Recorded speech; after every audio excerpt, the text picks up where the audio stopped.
Geek Time. Coming countdown control. The liquid hydrogen vent valve has been closed and flight pressurization is underway. To Geek Time. Mark and counting. If you know how to give the Vulcan hand sign, if you've never kissed a girl or tasted wine, if you write all your papers in Linux, then you know it's Geek Time. If you still live with your parents and you're 38 years old, you got a pocket protector and you blog about having a cold.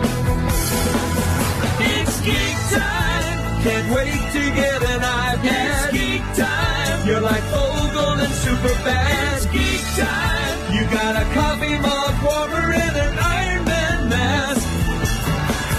It's Geek Time. You dress up and go to Comic-Con. It's Geek Time. You know all the lines from Wrath of Khan. It's Geek Time. You like asteroids and shiny droids and iPhones.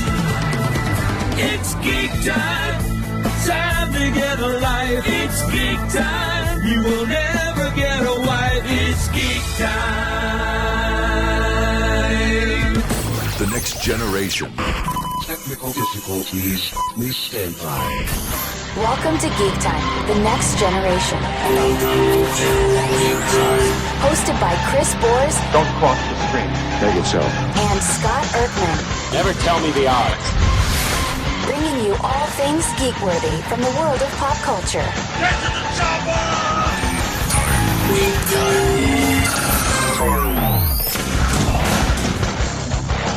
All right, welcome to another episode of Geek Time Season 1, Episode 12. Boy, we've got another action-packed show coming at you today. Tons of news.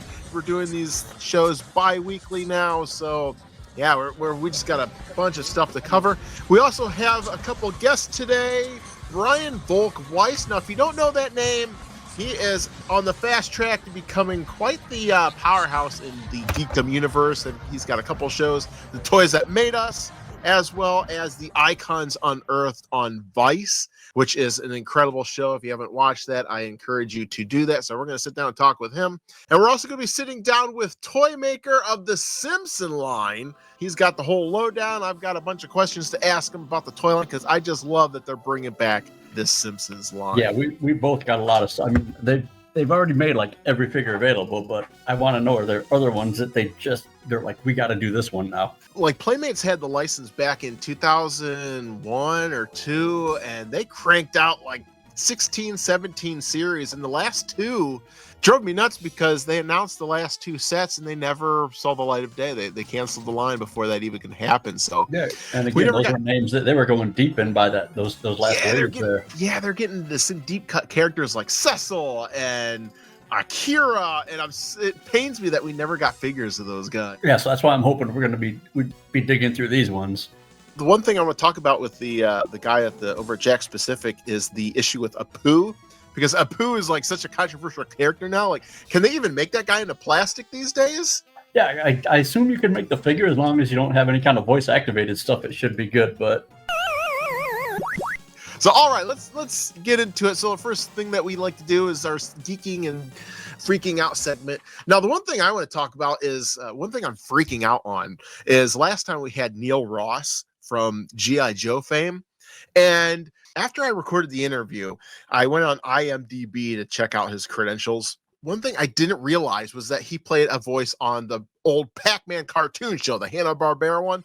And I love this as a kid. I guess he played Clyde, one of the Ghostmen, the pink Ghostman on Pac-Man. And I'm just like, oh, what a missed opportunity. Because who knows if I'm going to be able to talk to him again. But I wanted him to do that voice because he's got that, like, the Ghost Monster that he did has that, oh, I'm the Ghost Monster. And I would have just, like, freaked out to hear him do that. And then just the whole line of questions you would have had just from that one would have been a whole other segment on the show. That would have been like, this one's G.I. Joe, and another episode would have been Pac-Man, because there's so much with that show to go over, man. Man, just by that much.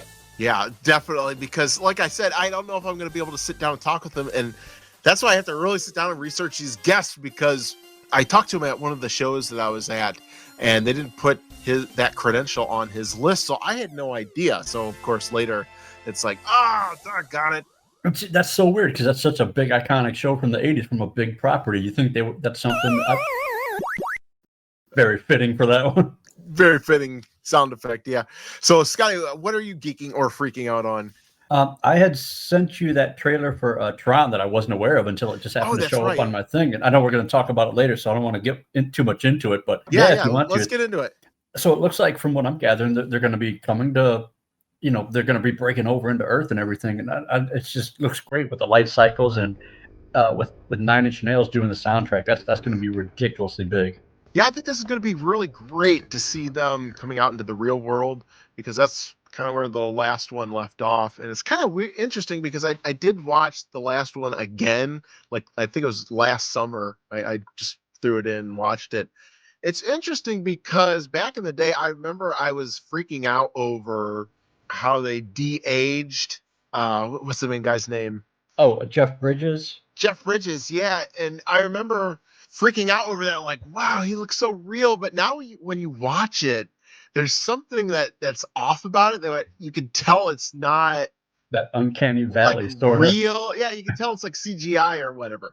And it's weird because Captain America came out around the same time, and you can go back and watch Captain America, and it the way they not de-aged, but the way they like slimmed him down looks flawless. Where if you take something like Tron, it just, this is Disney. Like, it should have looked right. It's the same. And again, it's like in Captain America, he had speaking lines too. So it's not the mouth movement or the eye movement. They're just, I don't know if it has to do with the budget, but there's obviously something that just can't. When I was watching it, I was like, geez, I hope they go back and Lucas this thing and kind of clean it up a little bit, because it just, there's something off-putting about it that I can't put my finger on, but it's just, the technology was there, but it wasn't perfected. But I would love to see him do that. But as far as the storyline goes, I can't wait to see what happens, because that girl, they brought her out into the open. And I kind of wonder if now, with them releasing that girl out into the open with Flynn's disc, if that just opens up a whole can of worms now, like, hey, we know how to hack the system, and now they're getting out. And so that's kind of looks where the trailer is going.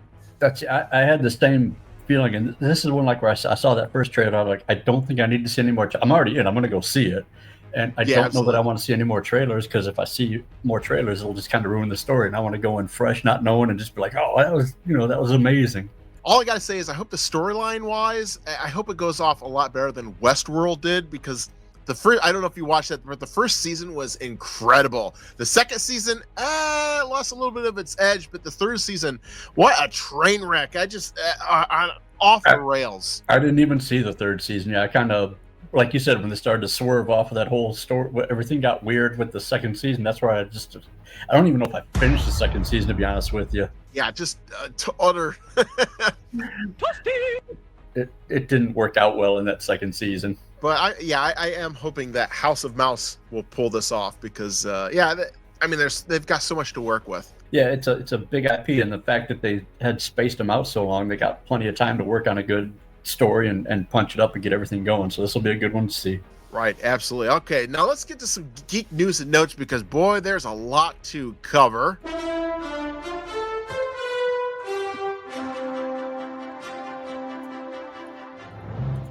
Alrighty, gosh, where do I begin? There's just so much stuff out there. So I guess we'll start with the biggest news is probably the Avengers Doomsday casting list that they announced. That reveal, yeah. Yeah, they did like a whole live stream casting thing, and the whole video, when it was live, it gained 275 million views. Like, that is incredible. Like, people really want a good Marvel movie, and that shows.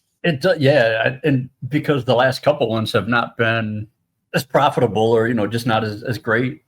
We're clamoring for something to really kind of blow us away here. Phase 5 just totally off the rails. There's another franchise that I hope gets back on track. But man, so many people. So I guess the whole cast of Fantastic Four is coming back, as you'd kind of imagine. But yeah, Thor's coming back. Sam Wilson's coming back. Bucky Barnes. Then we got newcomers Shang-Chi. Boy, just so many people. Paul Rudd is Ant-Man. this is going to have to make, because I didn't watch the Shang-Chi movie, so I'm going to have to go back and watch that one before this comes, so I have at least some idea of the character and what's going on. One thing that's really throwing everybody is they've got a lot of people from the old Fox universe, the X-Men franchise. They've got Patrick Stewart and the Magneto coming back, as well as the Nightcrawler guy coming back. Yep. So who knows? And they've been saying we're not done releasing this list yet. And Kelsey Grammer was another one who played Beast. And right. So I was talking to somebody who brought up a good point. He's like, you know what? I kind of wonder, because you have to remember this Doomsday that they're releasing, it's going to be another two-parter like Endgame was. You know, you're going to have the one that builds everything up, and then the other one that kind of resolves everything.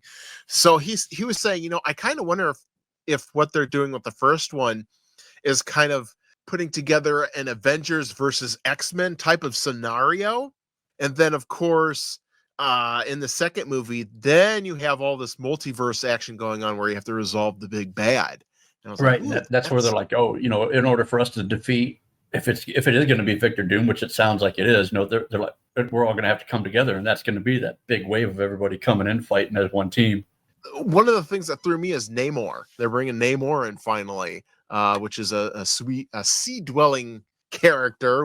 Prince Namor has always been, for some reason, I have a soft spot for those, because for anybody that doesn't know Namor, but they know Aquaman, extremely similar character. So it's kind of that same thing.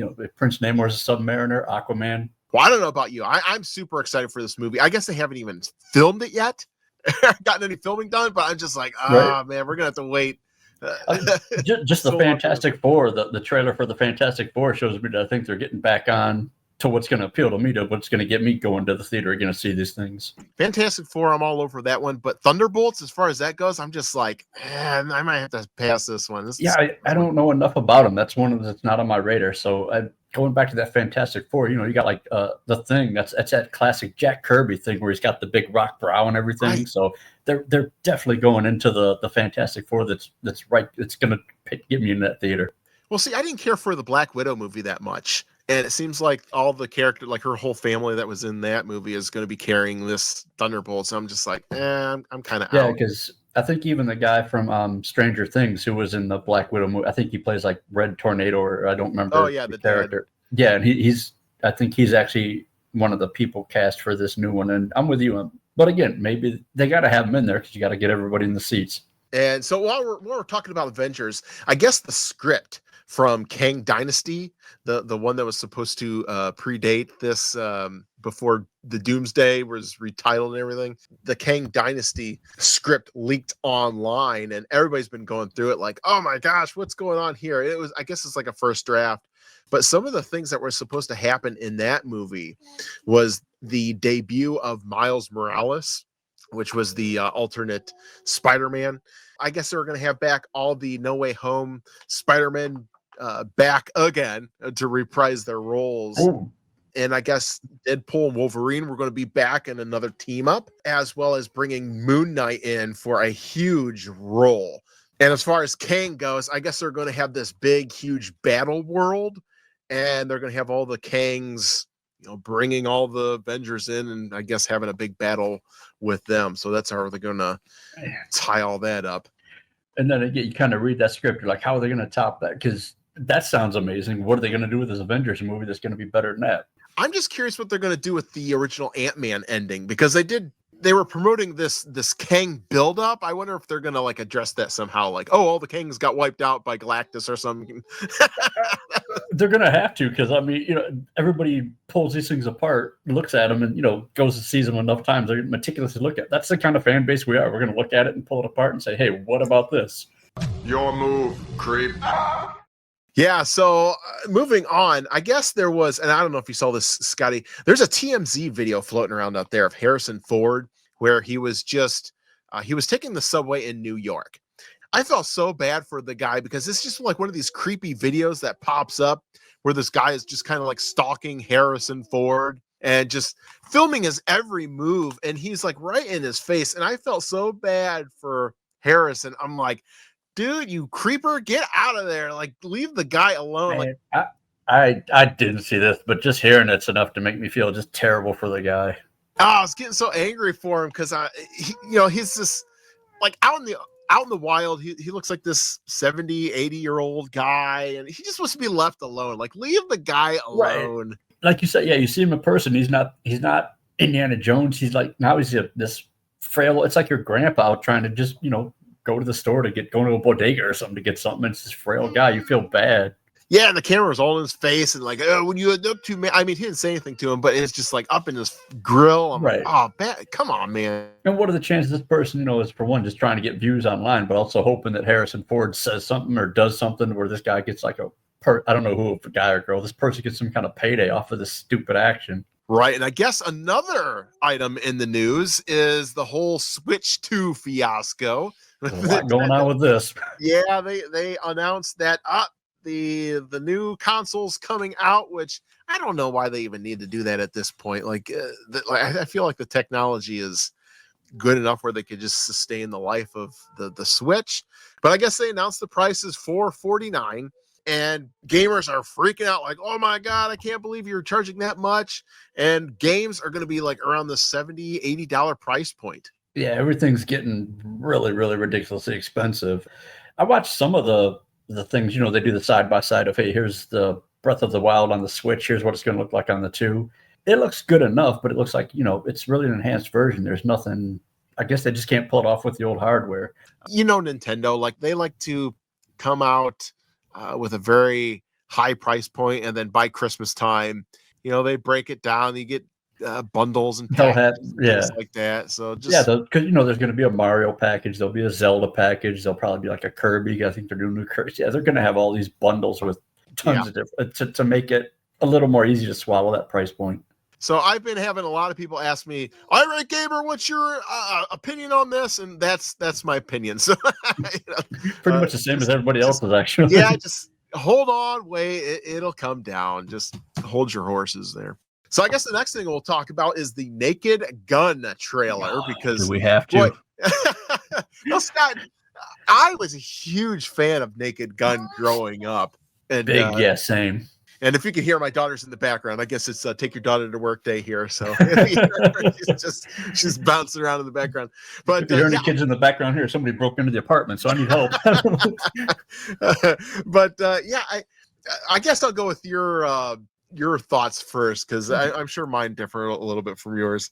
It looks like it's going to be a lot of the same stuff, which I actually enjoy. But for me, it's that one thing. It's that Leslie Nielsen. It's going to kind of be hard to not see him in that role. But again, I also, back in '89, I was like, Michael Keaton as Batman is going to be terrible. So I got to sit back. I'll go see it because, like you, I love the franchise. So I guess he's going to be Frank Drebin's son, grandson, something along that line. Yeah, from that's what I got from the trailer. Like. Yeah. So yeah, I'll still see it. And once I see it, then I'll be like, oh, that was fantastic. Surely you can't be serious. I am serious. And don't call me Shirley. Good old Leslie Nielsen. You cannot top him. But I guess so. They have Liam Neeson taking over the mantle of Frank Drebin. I'm just like, okay, that's great casting. I'm down with that. And all I want to see is just all that slapstick humor that comes at you from left field.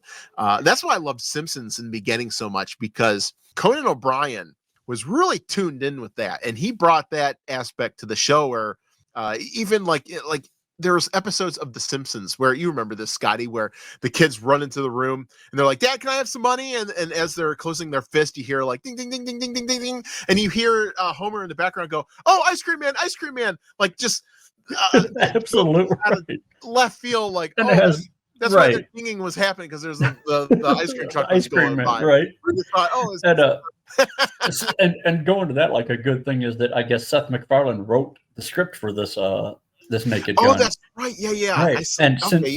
Since he has that same sort of sense of, that same timing and stuff as with Family Guy and everything. And I don't know if you saw, what was it, a Million Days to Die in the West or something, the Western he did, which was good. Since he wrote the script, I think it is going to have that same kind of silliness about it and everything. So that's going to be really good. Well, from what I saw in the trailer, I thought it was pretty good. Like the jab at O.J. Simpson. That's good. That was good. The O.J. Simpson son looks at his picture and is like, okay. Yeah. But I do have to say, the whole O.J. Simpson fiasco aside, that was my favorite role reprisal by I just remember he got stuck under the bus, and then they scroll up, and the bus says now going to Washington D.C. or whatever, on the other side of the country. He's like, it's like, and it was like a nonstop bus, I think, straight there. But just the slapstick comedy in that, because I guess they started that with the Airplane movie, which is what that clip I played earlier was from. But yeah, it just carried over the Naked Gun. What a great series. Of course. It's going to be, and it's still going to be fun. It's going to be good. Yeah, I'm there for it. Enough said. Thank you, Stan Lee. The great Stan. So yeah, one last thing we'll cover here before we go to break. And I don't know why Hasbro did not announce this at Toy Fair, because I would have been all over this. But Hasbro just announced that they're doing Marvel versus Capcom figures. And I'm like, oh, this would be great, because they do have the Marvel license to do characters. But, everybody online is complaining because it's basically Marvel versus Capcom without Capcom. And I'm like, oh, what? I feel the same way, because I would love to see some of the characters from the Capcom universe come into plastic as well. Because I know that's the only way we're going to get an Arthur figure from the Ghost and Goblins video game. Oh, absolutely. Yeah, definitely. I would love to have a figure of him. And I wonder if Jada Toys is kind of standing in the way of that, because I know they have the license for that's a good Mega Man, and that rolls up into Capcom and all that stuff. So right. And maybe they have some deals for the other characters like we were talking about, and they just haven't announced them yet. And they're like, that's why they're not giving them over. All right, guys. With that, we're going to hit our first break. And when we return, we're going to be talking to, a lot about Simpson toys.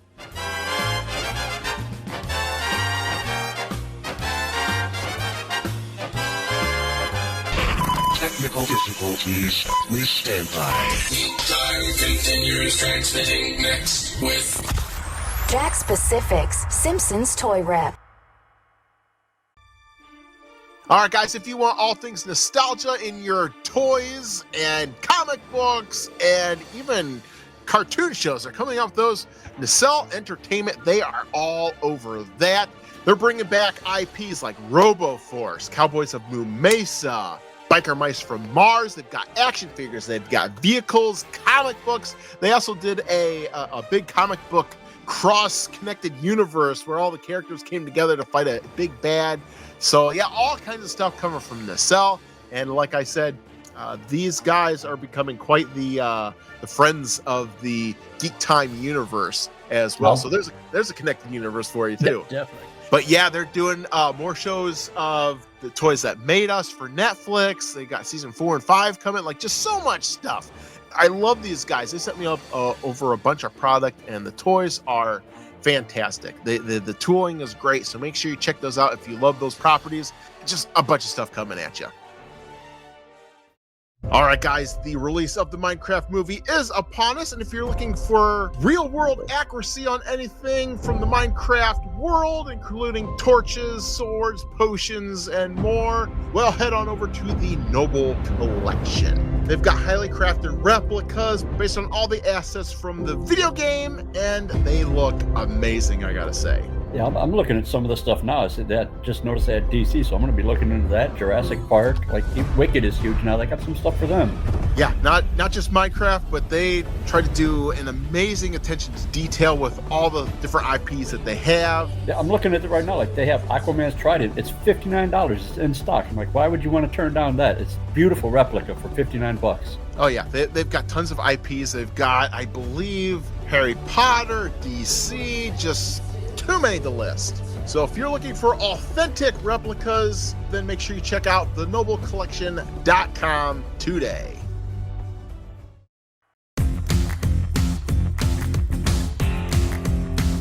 Hello, this is Brian Cummings, and I'm in this very long hall, and I don't know where I'm at. I see this sign ahead that says Geek Time. They're probably going to save my life. You are listening to Geek Time, you geek. All right, guys, welcome back to Geek Time Season 1, Episode 12. And I should probably mention that our show sponsor this week is the Noble Collection. They're handling the Minecraft movie, the finely crafted treasures in the real-world setting. With all things torches, potions, swords, chests, and more, visit thenoblecollection.com. So yeah, what a great sponsor they have been.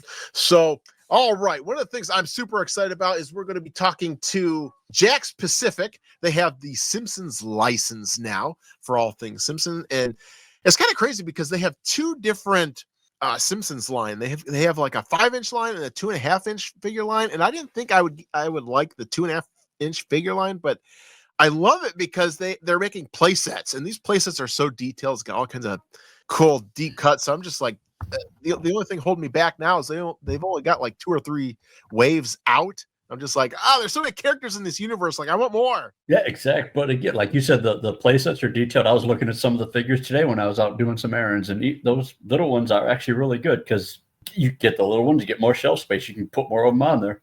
All right. Without further ado, the Jakks interview. And now, Geek Time brings you Jakks Pacific Simpsons Rep.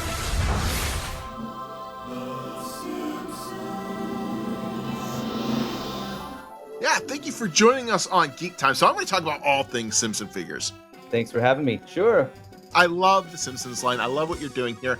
At first, I was so excited for the 5-inch figures, but now after collecting the 2.5-inch figures, I am all about it. I'm just so excited about these. So when I saw Jakks had the license, I was like, yes, now this makes sense because I've been seeing how you've been handling the Mario line, the Sonic lines, and I thought, oh, gosh, you guys will knock this out of the park. So how hard was it to bring this iconic brand to retail with all the various lines and playsets you're doing?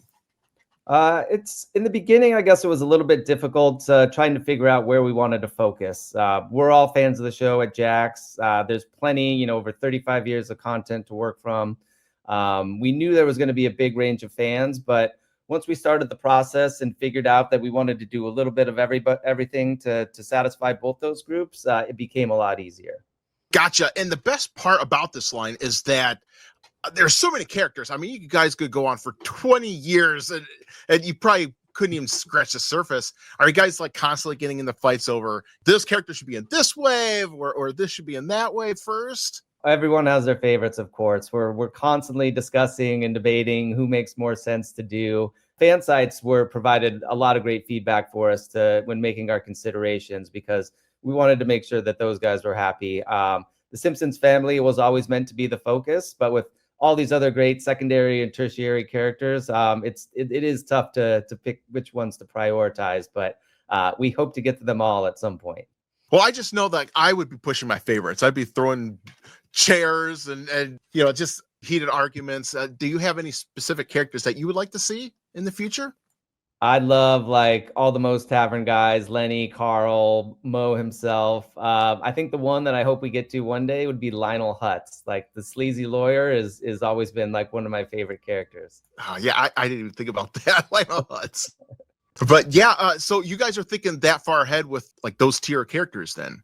Oh, definitely. We're currently working all the way through the end of 2026 and what we have plans for then. Wow, we're already, we never take a rest. So 2027's even, starting to come about and get in our thoughts as well too.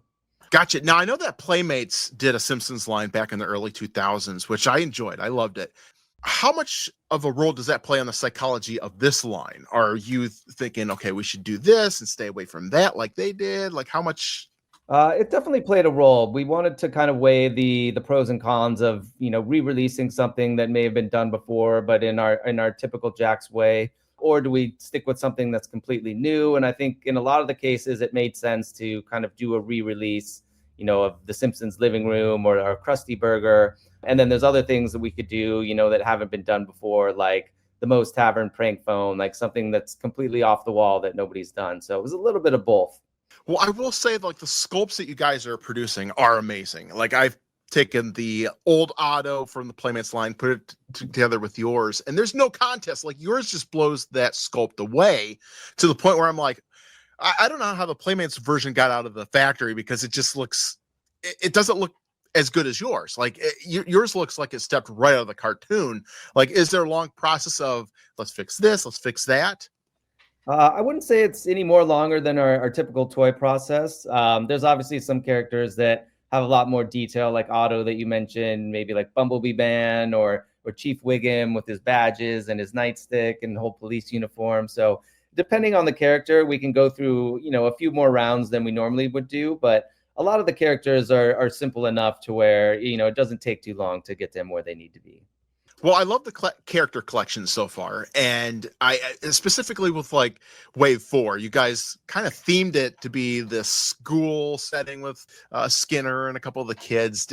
Was that planned that way, or will we see more of this in the future? I would say that wave is probably a little inadvertent. Having Skinner in the line and then a couple kids, I think, was maybe not planned with the specific, theme of doing a school pack. But we do have some other sets. I don't want to do any spoilers, but there are some other sets coming out later this fall where you'll see some different themes. So it's not a specific spoiler for, we've got a school playset coming? I wouldn't say that exactly, but there are some theme sets coming out. All right, so I'm looking at your face there, and it looks like we have a Geek Time exclusive. A Geek Time exclusive. It is coming. So I'm really digging the 2.5-inch line because specifically of the play sets. I think they're fantastic because the Krusty Burger contains so many Easter eggs of jokes from the past. I bet it was such a joy bringing those all back.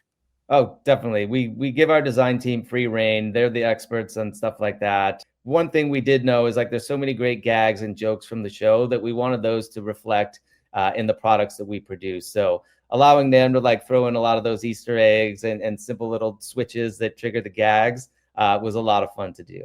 Now, you said you guys are planning out to 2027, and I'm sure you guys have stuff that you haven't announced where, like, because the possibilities are endless with the play sets. I want to see the Flanders house, the church, comic book store. I'm sure when you look at the lineup that's up and coming, do you get excited like, oh, the fans are going to love this? Oh, definitely. Especially when we started to go deeper down that character rabbit hole and different locations from the show that we want to put together. There's a lot of really cool stuff. I mean, it's just a constant, me being a fan of the show since its beginning. There's just, anytime I see something new, I'm like, oh, yes, we're doing that character. That's cool. It's always a little spot of joy in there. Oh, if I could be a fly on the wall at Jakks there. So I know when Playmates canceled their line, they were getting ready to do wave 16 and 17, which had very deep cut characters like Akira, Cecil, Arnie Pie. Are those the kind of tier of characters that you're looking at, like when we're looking at 2027? Hopefully, yes, we will definitely. We will definitely get to that tier level of characters. I think for the time being, we wanted to get some of the more well-known ones, but we do have plans to go pretty deep in the rabbit hole in terms of some of those characters. Well, I know that Playmates, they ran into a couple problems with getting characters like Rabbi Krustovsky, the dad of Krusty. Are you running into any kind of issues like, okay, this character's off limits? There are some things that are a little bit of a gray area when we're talking about what we are and aren't able to do. Some of the more like celebrity ones or ones that utilize another IP are a little bit tricky to try to get approved. So yeah, there are some that are a little more difficult than others. Because I know with Playmates, they had to disguise a couple characters under the exclusive moniker, like with Moe's Tavern, Duffman. That's the only way we could get them. So I'm wondering if you guys want to do like the Barflies or something like that. Are you guys going to have to do the same thing, or are you hitting roadblocks? The only roadblock is that if you do anything bar related or alcohol related, it has to be labeled 21 plus in terms of who can buy it. So right now, it's not something that we're trying to focus on just because it limits the amount of consumers we can get it to. But we do kind of weigh the pros and cons of doing items like that. And right now, it's just, I think there's other things we can focus on than having to worry about, age grading something up really high. Gotcha. And I know the one character's probably on everyone's minds is Apu, because he's become very controversial lately. And it'd be a shame to get Quickie Mart without, Apu running the place. Are you discussing that at all? Hitting any roadblocks with that character? Yeah, we've definitely talked about doing Apu and the Quickie Mart. We're still ongoing discussions with that. So I don't want to say too much, but it is something we've been discussing. Excellent. And if there's one thing I would like to suggest is character bases, because I know with Marge, I think the 5-inch character specifically, like the holes on the bottom of their feet do not match up with any of the character bases I've collected from other toy lines. Like it's not your average sized hole. So I'm hoping in the future take it up with R&D. Like we need bases for some of these figures. Yeah, that's a great comment. I will absolutely tell our design team about that. I know some of those characters, like Marge, especially being so tall and skinny with a giant head of hair. She's probably the most difficult to get to stand up straight, but I will absolutely relay that comment. Thank you for that feedback. Yeah, absolutely. Well, I will say, too, I want to throw it out there that I did interview the Simpsons animation director for Simpsons on Geek Time, and even he didn't know about the line. I was telling him about how cool it was, and he was all excited. He's like, oh, I got to run out and start collecting these. So, yeah, I wish the best of luck for you guys on this line. Oh, awesome. Thank you so much. We appreciate it. We love making these figures and this whole line, so we're happy everybody, all the fans are enjoying it as well, too. All right, guys, and we will return with more Geek Time guests after this. Technical difficulties. Please stand by. Geek Time continues transmitting next with Brian Volk-Weiss. All right, if you like trading card games, and you have to check out Lorcana, because we ended up seeing them at Toy Fair, and hey, this Geek Time is going to be the shill show for Lorcana. I just love what they're doing. They treated you really nice. They were really nice to us. They took care of us, and they have great stuff. Yeah, so their newest set that they're coming out with is Lorcana Arcazia's Island, I believe it is, and I love the IPs that they're focusing on. Beauty and the Beast, Aladdin, Moana, like everything that's centered around islands. Bolt is in there, so I don't know how he relates into that, but he's in there too. But I just love the artwork on these cards. They look fantastic. Yeah, again, I think we talked about, but they're high quality cards. They're not just a piece of paper. They're glossy, they're shiny. You can move them around and see a bunch of different colors on them in the detail. Yeah, and I gotta tell you, I've been playing Magic the Gathering for a long time, but this is like one of the first card games I think that's really given them a run for their money, because Magic the Gathering is focusing a lot on IPs now, so I think they're kind of taking a page out of Disney's book. So here we go. The battle begins. So all right, Lorcana, you can find those at places like Target, Amazon's, and more. All right, guys, if you're looking for one cool building toy, forget Lego. Let's talk about Connect's magnetic tiles, because they are the Cadillac in building tiles. I know a lot of other companies out there are doing it cheaper and whatever, but they sent me a case of these, and I've got to say, these magnetic tiles are amazing. They feel better. They connect a lot better as well. So if you have kids, make sure you get these tiles, because building is like this fundamental thing that they love to do. And this actually is something that, even with Lego, you can still build your own thing, but these look like something they're not going to give you instructions that you have to build this. Use your imagination and do whatever you want with them, and make fun and make everything you've ever wanted. Make your dreams come true with these.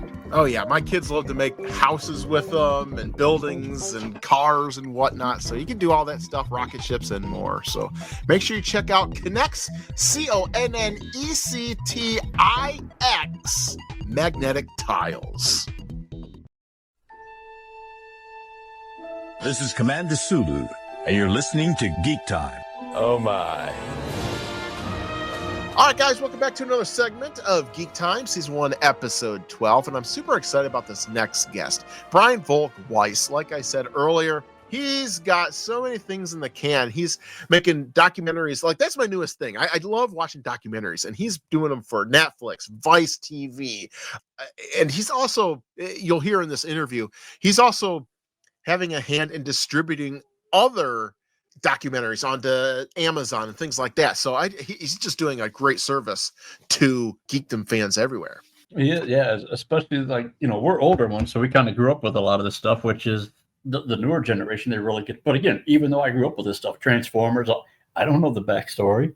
Yeah, so I'm so excited. We got to sit down and talk with him about the toys that made us, Icons Unearthed. I just love that show. And we talk about the new figure line that he's come out with, because at Toy Fair, he showed like the new Star Trek line that he's working on. And these figures, I got to say, they look fantastic. Like they really have nothing on, or Playmates has nothing on them. Yeah, these again, the detail are just fantastic. And he had a personal favorite of mine, which wasn't Star Trek, but that Great Garloo. And I just kept talking to him about Great Garloo. Right. And it's not like he's not just putting out the toys. He actually knows about it, because we were talking about the history of Great Garloo and what it used to do, and it's a toy. It's an old toy from like the 40s, 50s, but it was huge, and it's back now.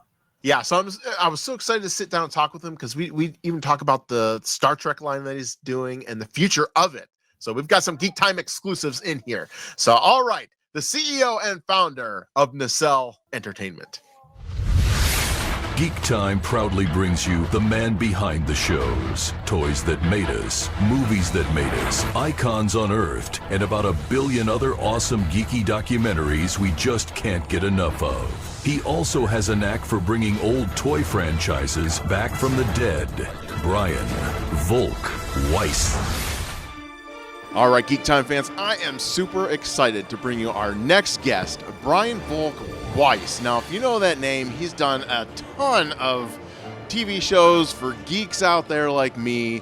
Boy, he's done Toys That Made Us. He does the new show Icons Unleashed. Unearthed.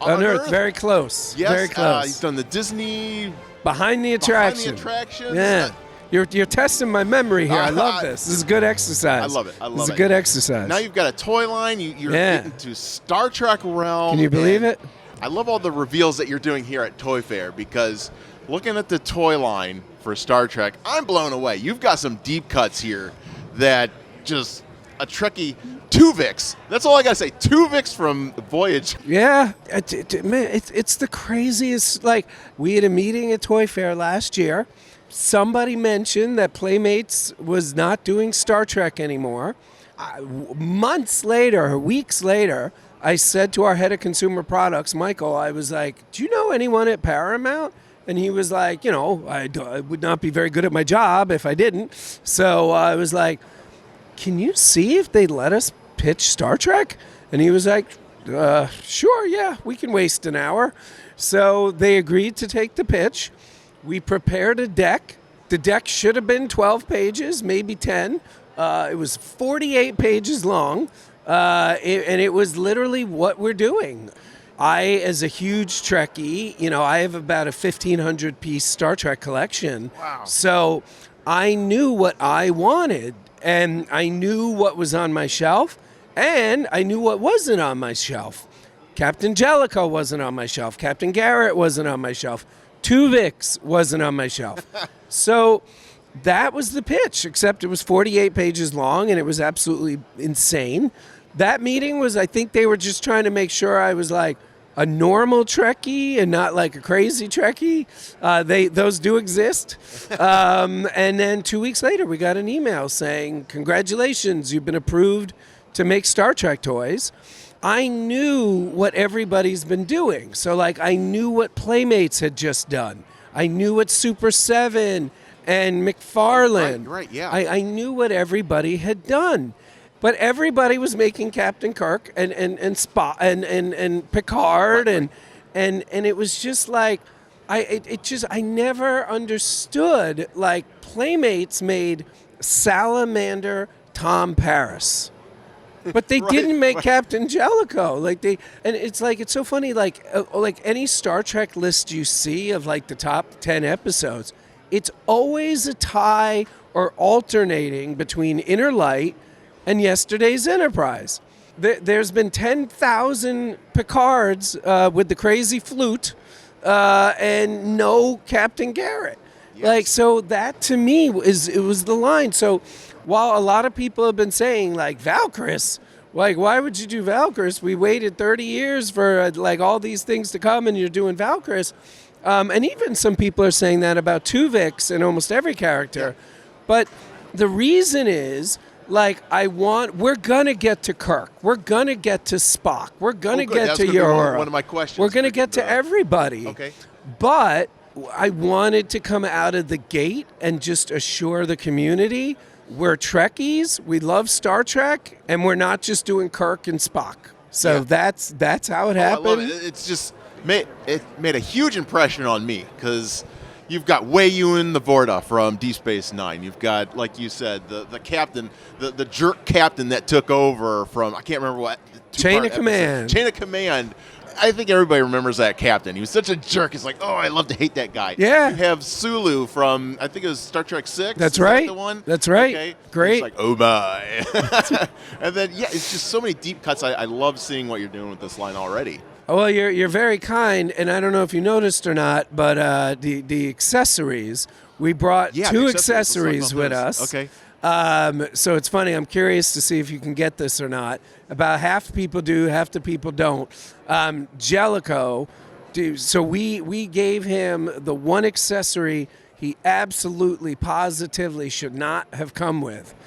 Is it where he switched out the fish? Yes. In the fish tank? Yes. So in the episode, he goes into Picard's ready room, and he's like, barking orders. You do this, you do that, you do this. Oh, that's hilarious. Oh, and get rid of the fish.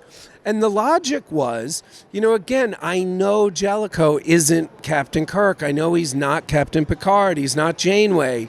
So what can we do to make sure that people buy them all, hopefully, and, really add value to the consumer who's paying for this? So first of all, we worked really hard to keep the price under $30. Oh, that was really important to me.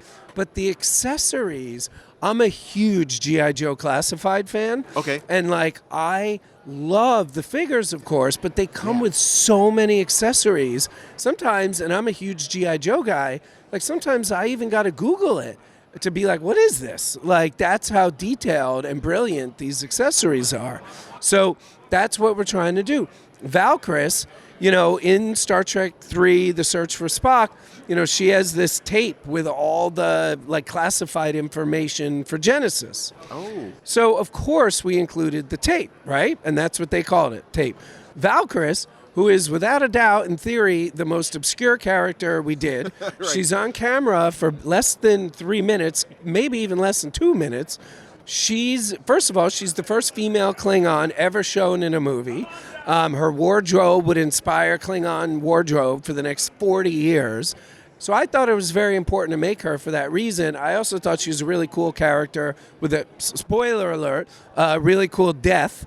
You can do a spoiler 40 years later, right? For that. That's all right. You got to beat that. You got to beat that. Spoiler alert. But by adding these components, I think it'll really make her look cool standing on the shelf with all that stuff. But B, maybe people aren't like, yes, I need Valkyrie, but maybe they have a Khan. Maybe they have a Kirk. Yeah. And so that's what we're doing is you can move it around. Same thing with the fishbowl. If I had to guess, anybody buying Captain Jellicoe isn't starting their entire Star Trek collection. That's going to separate the fans from the non-fans. Exactly. Right. But my point is you can take that fishbowl, obviously, and put it with Picard. Yeah. So that's what we're trying to do. Our Sulu figure, as you said, and you're absolutely right. I can't. My voice is gone, so I can't even. I used to be able to do that okay. Oh my. Even Star Trek VI Sulu, he should only come with a Star Trek VI phaser and communicator. But he also comes with a Star Trek II phaser and communicator because, again, we want anyone who's given us their money, which is obviously very hard to come by. That he holds. Well, of course, but that screams Star Trek VI. Oh yeah, absolutely. And if they want to display him as Star Trek VI Sulu, they can. Oh, nice. Okay. Yeah. So that's what we're trying to do. Wei-Yun comes with a pizza. Wei-Yun. I never thought I'd see a Wei-Yun figure. Do you remember the pizza? Remember he's eating pizza with the chopsticks? That I do not remember. Yeah, it's in one episode. That eludes me. He's on a runabout. Yeah, he's with O'Brien, and I think he's with O'Brien. And yeah, so we're really trying to make sure the community knows this company, they get Trek. Yeah. That's what we're trying to do. And I'll tell you, the sculpts, I don't know if you have a modern day Michelangelo working for or what, but man, the likeness. Now, if you put these next to your Playmates figures, they pale in comparison. It's like, okay, now I need to upgrade all the other characters. Playmates is it's like stylized humans. Yes. They just kind of gave him the He-Man treatment a little bit.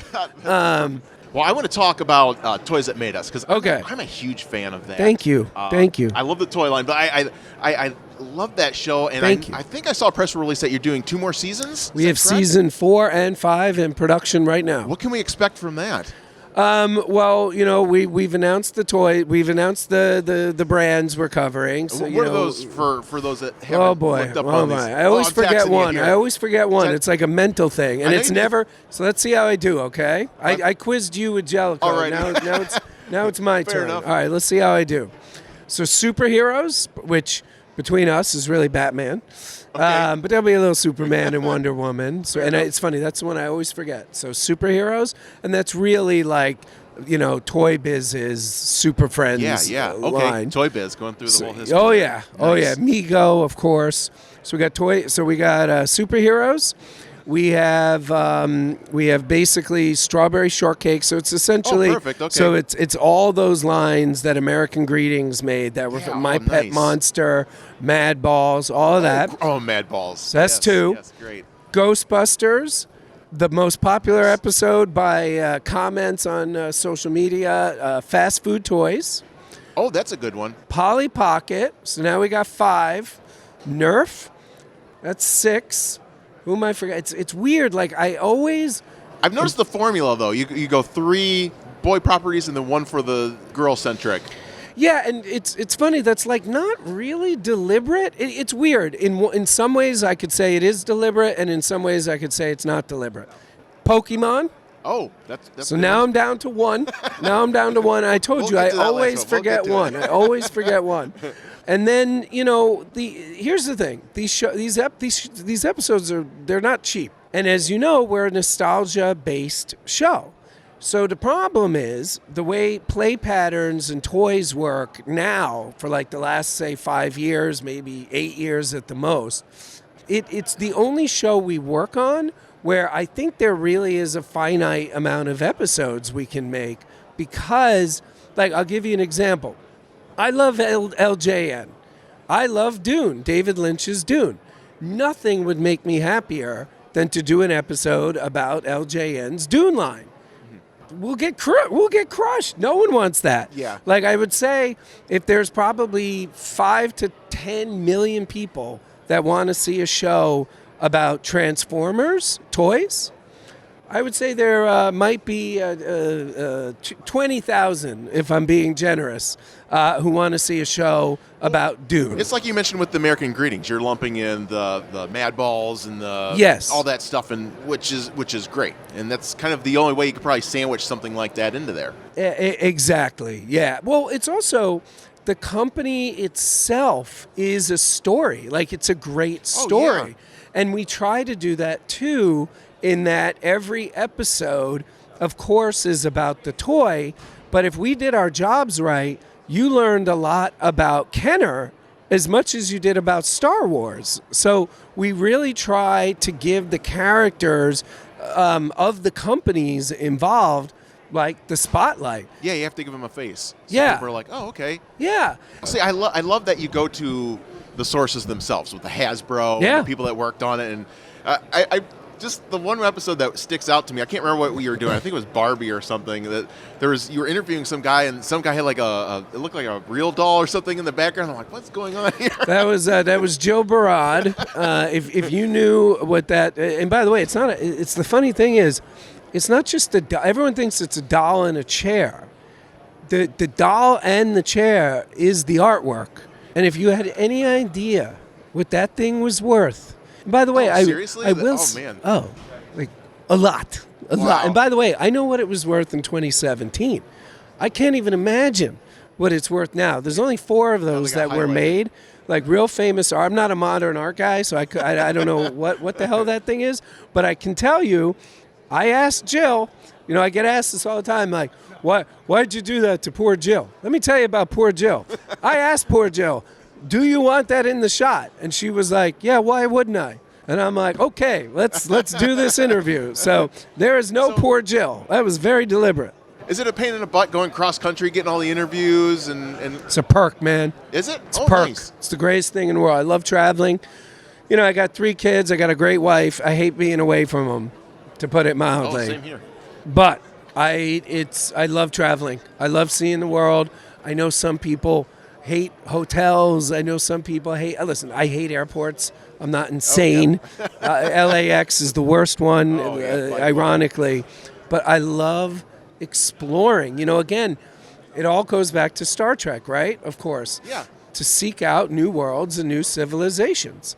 Now, for the fast food toys, are you getting into one of my favorite toy lines was the McChangeables Are you covering that? Of course. At all? Oh, perfect. Yeah, that's going to be very high profile in the show. Good.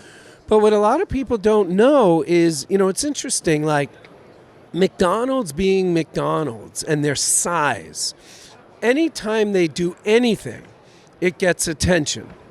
They were they didn't invent the Happy Meal. The first, what we call a Happy Meal. No, they didn't. No. Do you know what it was? Yeah, I know the story of this. Yeah, it was like one of the franchisees created a toy box, I think. You're right. You're absolutely right.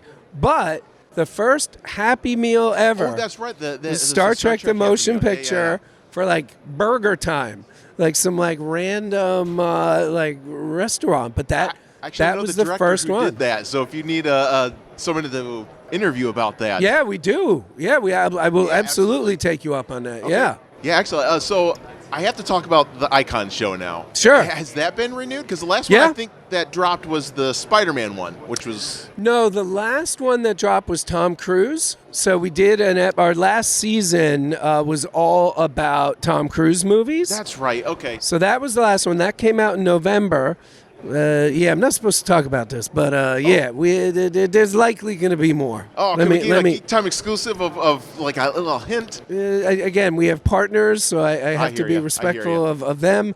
But if they're back, then. highly likely. Excellent. Highly likely. A Geek Time exclusive. I love the format of it, too, because I think the first one was the Simpsons one that you did. First season was Star Wars. Second was Simpsons. Right, that's right. Yeah. The Star Wars. Yeah. And what I loved about it was that it wasn't just one episode. You had so much content, it took up 6 episodes just to tell the story, and you focus like one episode per movie, kind of. Yeah. And I just love that format because you can really get into the story with that long form storytelling. The reason, you hit the nail on the head. The reason why we make the show is because, if I'm being honest, the limitations we have with movies that made us, having to put a movie like Aliens into 52 minutes. Like, that episode could have been 2 hours long, as I'm sure you probably know. Oh, yeah. Some guy just made like a 14-hour documentary about aliens, which I'm halfway through and is fantastic.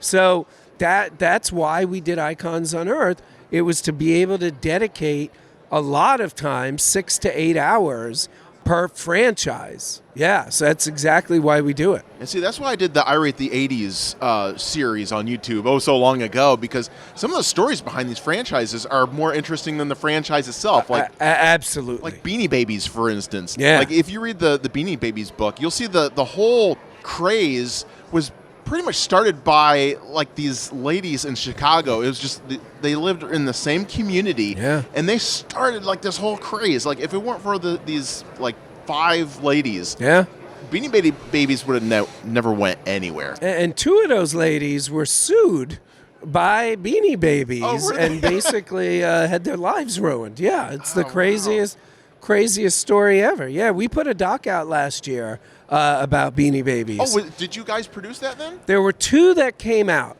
So I want to make sure we don't... I saw both of them. We did the one on Amazon, not the one on HBO. Yeah, so it was... and we just distributed it. We did not make it. Oh, nice. So I want to be very clear about that. Yeah, it's a really crazy story. Yeah, I love everything you guys touch, because even with the very Home Alone, with the movies that made us, like I didn't realize they built the set like in a crazy. A pool, like at the basement. School. Yeah. Like, that's amazing. All right, before I let you go, I could talk to you all day. Vice versa, man. I'm loving this stuff. Your toy lines. I love your toy lines. You're going back to like the 80s, the 90s. Tell the fans, like, what are you getting into? I see Biker Mice from Mars, Robo Force. So we're doing this thing. We call it the Nacelleverse, and what we're doing is we're acquiring properties and merging them. So we got let's see how it, you know me with lists. So we have 7. Oh, so here we go again. So we started with Robo Force. So Robo Force, Biker Mice from Mars, Sectars, Power Lords, Cowboys of Moo Mesa. We just got Barnyard Commandos and Garloo. So I did it. I got all 7. But what we're basically doing is, for better or worse, and we're not going to know for another 6 weeks, but we're making cartoons. We're making the toys and we're making the cartoons. Wow. So RoboForce, we partnered up with The Rock. We made 6 episodes and we licensed it to Tubi. So it's going to premiere. So RoboForce premieres on Tubi April 12th. But in RoboForce, it's 6 episodes, all except for Barnyard Commandos, which we just acquired. All of those properties are in RoboForce. So if you're watching RoboForce, you'll see there's a scene with Biker Mice from Mars. Garloo is in it. Wow. Cowboys and Moomace is in it. One of the lead villains is a sectarian we created. So we're kind of, as I like to say, shmushing all the properties. So in theory, hopefully 2027 is going to have Sectars. 2028 we'll have Power Lords. You know, I'm looking at the Biker Mice from Mars figures, and one IP I think would be amazing if you were able to get it would be Earthworm Jim. Love Earthworm Jim. Love Earthworm Jim. He has that same aesthetic with like the doctor that I'm looking at right there. Yeah, no, that would be a dream. Yeah, they're hard to get. They're really hard and getting harder. Yeah. Oh, is it? Yeah, because first of all, there's not that many that are free and clear. So like Biker Mice, the guy Rick Unger who created Biker Mice, the deal he did, he got the rights back. That was so we were able to buy it from him. That's highly unusual for the way contracts worked in the 80s and 90s. So there aren't that many. The other problem we're having, as people are starting to see what we're doing and people believe it's working, the prices are going up. So like, you know, something that should be worth like $100 to $250,000 to acquire, those people now want $3 million. Oh, no. So that's part of what we're dealing with as well. And now that we have 7 lines instead of 0, we're also becoming more selective over what we want because, like, so for example, you know, we get offered stuff somewhat often now, but like, I don't need another robot property unless it's something really super special. We have RoboForce. You know, we don't need Do you get deals sometimes where you're like, oh, it's hard to say no. I like because it's so nostalgic. Theoretically, yes, because I'm such a geek and I really eat, live, and breathe this stuff. It's hard to say no to something that I'm in a position where I'm like, I can't believe I could own this. That's theory. But in practice, you know, I have to manage a P&L like any CEO, and I have to make sure I'm putting our money into the best place to put the money. This is all very risky. You know, we self-finance these cartoons. The show, Icons Unearthed, Toys That Made Us, we finance all of those. So we license them. These toys, you know, you have to pay to make these things long before anybody pays for them. So you just have to be mindful. And by the way, it's so funny, if I'm being completely honest with you, I'm sitting here now in 2025 on the verge of being 49 years old, and I'm answering your question honestly. I had to learn this. Like, I almost bankrupted the company in 2013. Oh, wow. So, like, so because of that lovely experience, I need to be careful when these opportunities, and like I said, they come in weekly now. So, we have to be very careful or I'd bankrupt us. Yeah, everything's a learning curve. Even the stuff I do, you got to learn, like the PR game, you got to learn so many things just to pull things together. So. Yeah, exactly. Brian, it was a pleasure. It's so much fun. Thank you. To talk to you. Yeah. I've been a huge fan for years. And very kind. To finally sit down face to face and interview you. Very, very kind. A dream come true. So. Thank you. I really enjoyed this.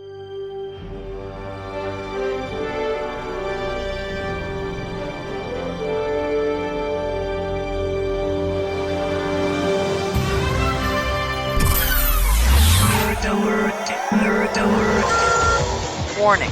Geek Time will return after these messages.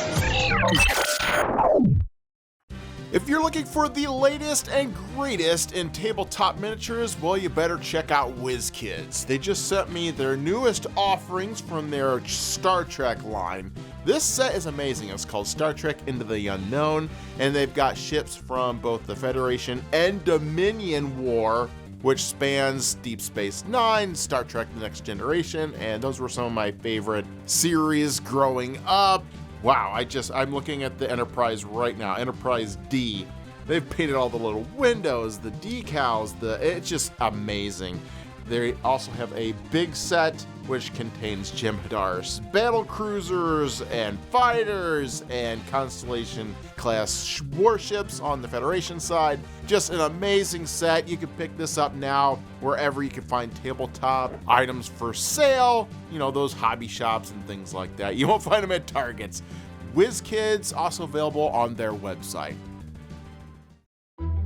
I gotta say, I love New Wave Toys because they have a whole line of mini arcade games that they've been doing. And now they sent me this. If you remember Zoltar, it was that thing in the movie Big that turned Tom Hanks into a little kid. It was that Mystic Swami. Well, they actually made a micro version to fit in the same scale of all their arcade machines that they do. And this thing, it works and talks just like the original. Like if you press a button here. I am Zoltar, the great gypsy, and I can see your fortune. It's awesome. It's got like different phrases. It moves. It lights up just like the original Zoltar. Like, for a small fee, Zoltar will give you a wealth of wisdom.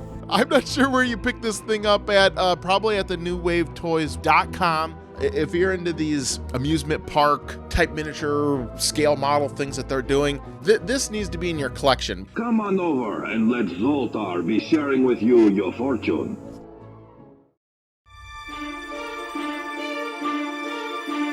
This is Brian Volk-Weiss, founder of the Nacelle Company, and you're listening to Geek Time. All right, guys, we're back for our last segment on Geek Time, Season 1, Episode 12. And boy, we've got a lot to talk about in everything TVs and movies.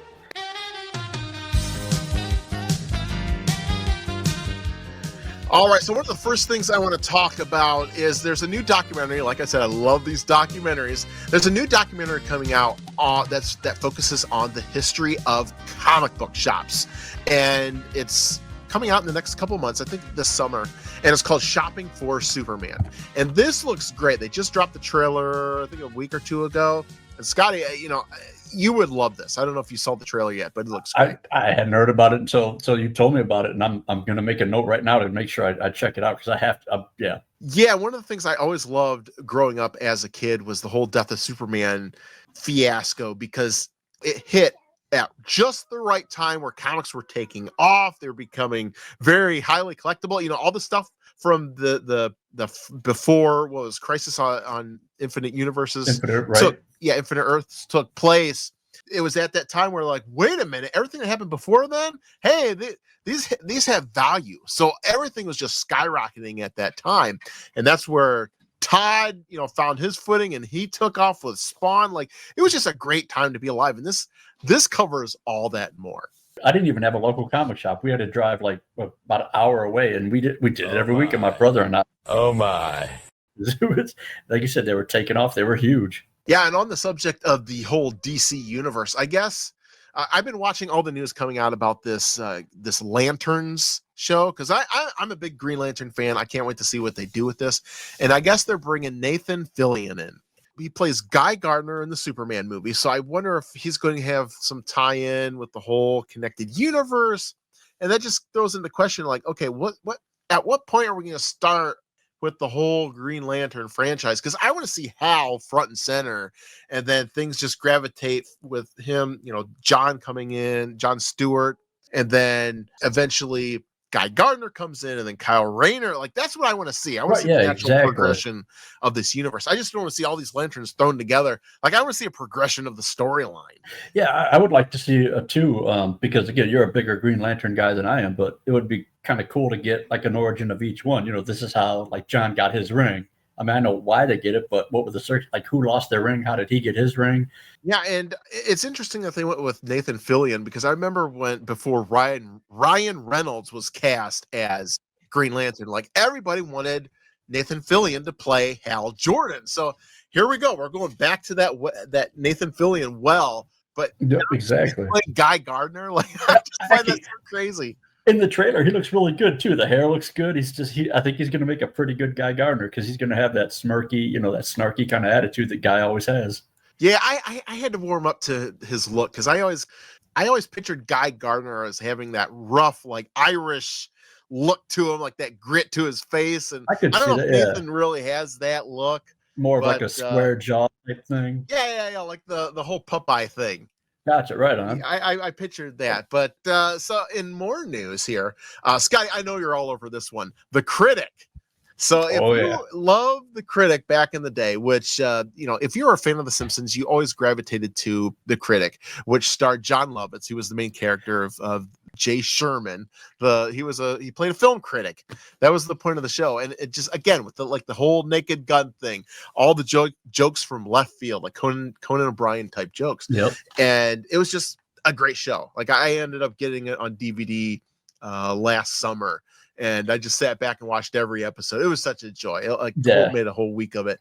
And now they're talking about a revival.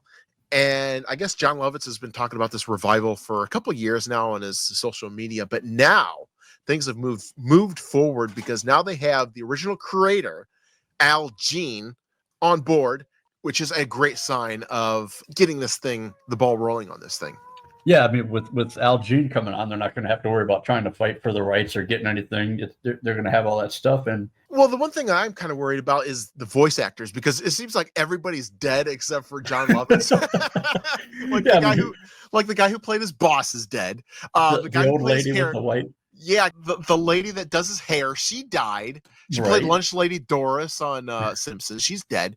The person that played his son, she died. But they ended up finding like a voice replacement actor because she played the voice of like Chucky and Goslin in Darkwing Duck. But Disney ended up finding a voice matched actor that sounds just like her. And there's enough voice actors out there. They should be able to find somebody that's similar enough, as long as they don't like auto tune them or something to make them, because we can always pick, we can always pick up on that. But the boss's name was Duke, and I just hope that they go back and bring him back with someone that sounds like him, because he was such a great character. Like that boss is all nuts, and like that's the thing too. Like, are they going to do a timeline jump? Will his daughter be a lot older now? Is he still going to be the same age? Like that part's going to be interesting.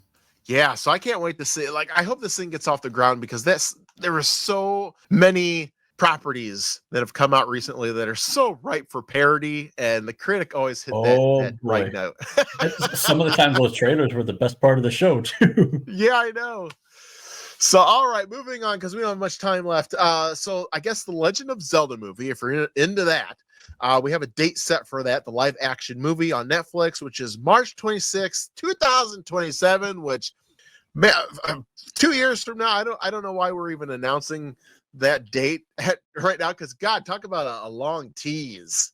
Yeah, it's not even pre-production. That's like just hey, we have an idea, I guess, is what they're at right now. Like, give me a break on that one, right?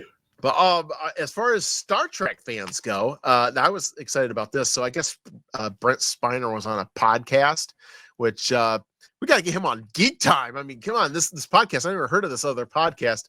But they asked him about returning as Data, and he said he was very open to coming back as long as the writing is good. So I want to see Data come back. Yeah, I'd be all for it too. And if it's at the evolution of where he has with Picard, it'll be great to see where he can go from there. Yeah, and did you see the new season 3 of Picard? I did, yeah. Did sit down and watch it. Wasn't that excellent? It was unbelievably great. Complete fan service. It was, yeah, but it wasn't over the top. It was everything we wanted. It's how we wanted everything to kind of end. Like when I sat down and watched Star Trek Nemesis, it always bugged me because Data died at the end, and the way they ended that with that B4 robot kind of humming Data's song, I was like, right, yeah. Oh man, what a cock tease, man! Like, and we're never going to get this. Yeah, like they never did anything with that. And they addressed it in the comic book by, I think it was IDW years later, where he's like, oh yes, I'm Data now. I overtook his Matrix, and I'm Data again. But it wasn't canon. Yeah, exactly. So for them to bring back Picard and I love the way they brought it back, because now he looks and feels like a real human, and explains why he looks so aged. Yeah, which was great. You can de-age Data so much, right? For it looks ridiculous. And while we're talking about Star Trek, I guess with the Star Trek figures with Nacelle. I guess they have announced the second wave of figures finally. They didn't do it at the time that I recorded that interview with Brian, but they have announced that they're making even more characters. And this lineup is great. They've got the Generations, which would be Star Trek 7 Kirk. They've got a couple other characters, Sailor Worf, Sailor Geordi. I mean, this is great. I don't remember those two on my Sailor Moon movies. I don't know what they're going to Sailor Moon. Well, they're on the pirate ship from the holodeck. Yeah. The very beginning of I forget which movie it was. But I'm thinking, since we're going down that route, if we're going to start making alternate versions of holodeck characters, I would love to see them do maybe a Robin Hood, Picard, and a Worf as a merry man. Oh, that would be excellent. That I would really go for.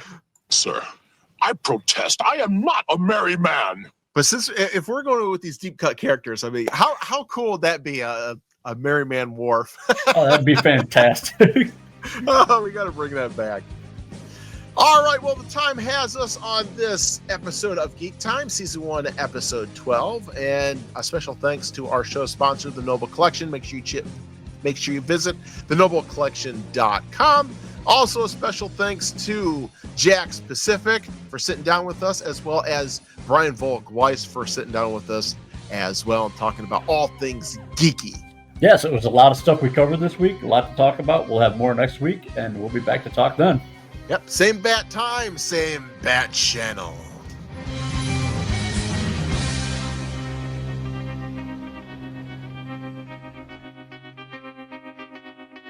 Live long and prosper.